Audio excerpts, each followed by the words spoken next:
You're welcome. It's still a Thursday morning. That wasn't going to change anytime soon.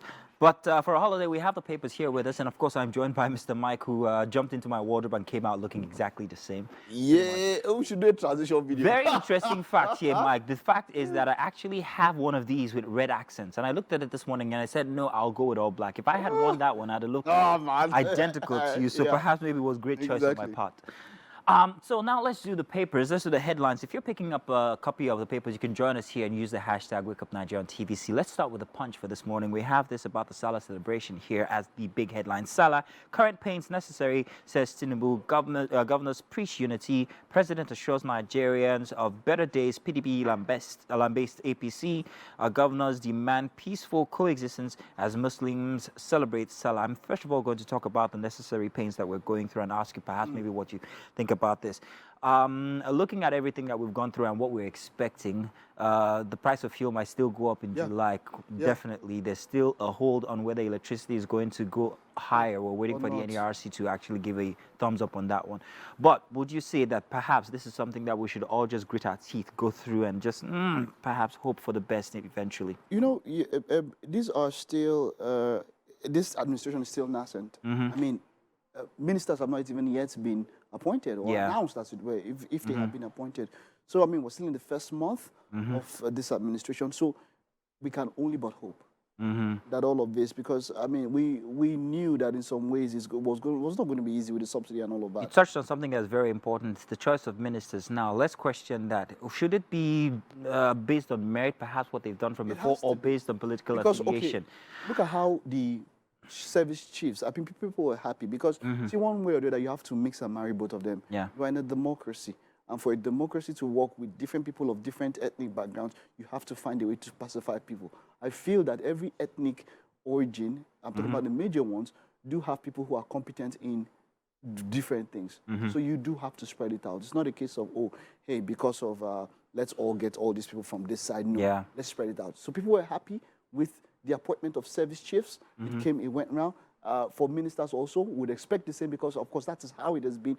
But like you said, even in spite of this, let us get the most, the people who deserve credit, the most who we think can handle those kind of issues. I would have loved the case where maybe a region was given something and then maybe that region can nominate and maybe push a candidate amongst. That's another election process, quite frankly. We're talking about nomination. All right, let's. What paper do you have there? What are we going with next? So let's take a look at Vanguard. Presidency fires back at PDP LP over alleged anti-people policies. There will come a time for democracy to work well. The opposition has to keep the administration. There has to be friction. Toes. So we understand the power. I mean, at one time, the ruling party today was once the opposition. Exactly. We're not strong enough. What would happen to this? So it is good to have a strong opposition. They'll keep the administration on their toes, and that is what is happening. Of course, there are some things I feel like, okay, hey, they shouldn't be doing, firing back at each other and all of that. But let's all see how these policies play out. That's all that we can say about that. And of course, there's a picture here of President Bola Tinubu. Yeah, the prayer ground from yesterday, Dodon Barracks. Prayers yes. Yesterday. You know, talking about the prayers, you heard about what happened in Shun States with Ademola Adeleke. Now that was I think there's it's also on here. Drama as Adeleke's aide, ex-Senate spokesman clash at Eid Praying Ground. Apparently, they said that they were offered no seats or they were bounced in quotes in local. So there's been back and forth different narrations or different versions of the story. But apparently, the governor was angry and left. Yeah. And then security forces came. He was threatened and left. Okay. He says that he was threatened. He says that there were a couple of individuals that were armed that were following his company, and they weren't very comfortable about it, so they had to leave. Okay. Look, I mean, that's the governor, and he is the number one citizen, as it were. I would also say the number one servant, as it were. If he wasn't, since he was not okay, he goes to somewhere where he can find peace and worship. Yeah. Let's move on now to our next daily, and that's the Guardian newspaper. Front page for the Guardian presidency, PDP trades blame over bleak low-key celebrations. I'll touch on the other headlines, but first off on that one regarding the low-key celebrations, let's talk about the price of what's needed for such a celebration as the Eid. First off, livestock. Livestock? I mean, my allergy here, he told me he was supposed to get 2 rams. You, for instance, you are our reporter from outside who tells us whatever. What did you notice regarding this year's celebration? So you see what happened here? I met someone here who told me that, look, left to me, at my own status, I'm expected to have 2 rams, one for outside, one for family, but I cannot afford it. So I'm Not not at doing this nothing. time, yeah. And I was like, can't you share? And he said, no, I am meant to get my own for my this thing. So for me, I've never had a problem with low-key celebration. It's in fact, it should be low, I say. But you see, it's all about the spirit of sharing. No matter how little it is or whatever, we should, at this point in time, we are cutting our coats not just according to the size, but according to our budget. According to the width of your stomach, by the way, let me put it that way. More inside of the Guardian newspaper, flooding FCTA to evacuate residents of Trademore Estate. Now, that's the thing. You see that thing with flooding? I'd mentioned it ahead. We knew from last year that this was coming. It was going to be big. Going to be worse than last year. And there are some areas that are flood prone. There's some areas that erosion control is 0 and all of that. And these people should have known. You don't just flood once. No. It's a gradual. It's a gradual thing, and you often have warnings. Exactly. So so even without the external warnings, when you see, wait, this water don't rise, this rain don't heavy, what are you still doing there?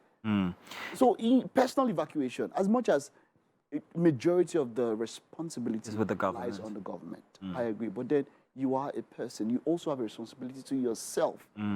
Get out of this as an business. individual, not just get out, maybe even have actions or do things as a people, individuals, all communities to make sure that you forestall these events. It's a biennial thing in the Niger Delta. I'm expecting that another one's going to happen before the end of the year, and it's even worse back then. But the people have actually created a process around what happens then. Elevated buildings exactly. Vanguard very that, different.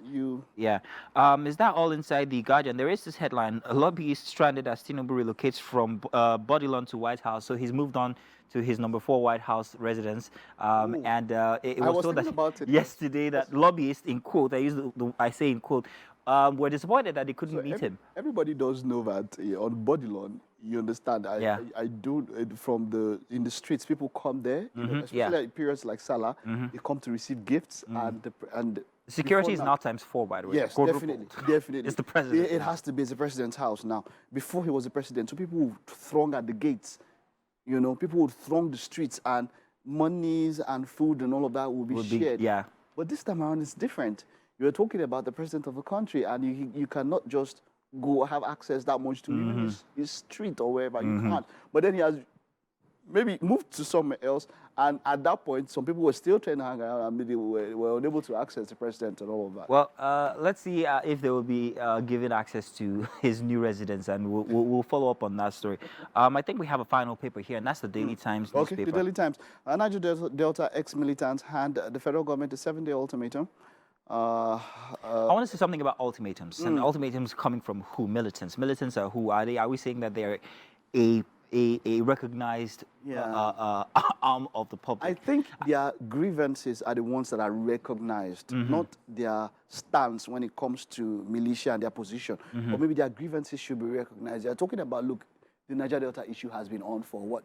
Almost forever. We've always heard about it. And the Niger Deltans feel like, look, we are not getting what should be. I mean, our lands, our rivers. I understand that you've lived in the Niger Delta. You're from the Niger Delta, but ultimatums are a very strong. No. It's a strong thing. word. That is it. Yes. Like I said, the grievances. If you don't, will resort to violence. It shouldn't. So it shouldn't. I don't know. You shouldn't. I mean, we've seen cases where the might of the federal government was against a particular. Remember the community OD. Some other communities in the Niger Delta.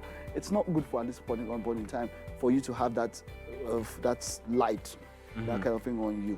Let's do our best to present our grievances in the right manner or through the right processes. Exactly. Very civilized is what we proposed. But that's as much as we can take for the headlines. Thank you very much, Senator Mike, for joining us. Senator without the adjoining. Don't worry, it's coming. You haven't lobbied enough. You should go to... No, don't go to Bodilon, no. They won't open gate for you there. In any case, thank you very much for joining us for the paper review. Let's share your opinion with us. Use the hashtag WakeUpNigeria on TVC.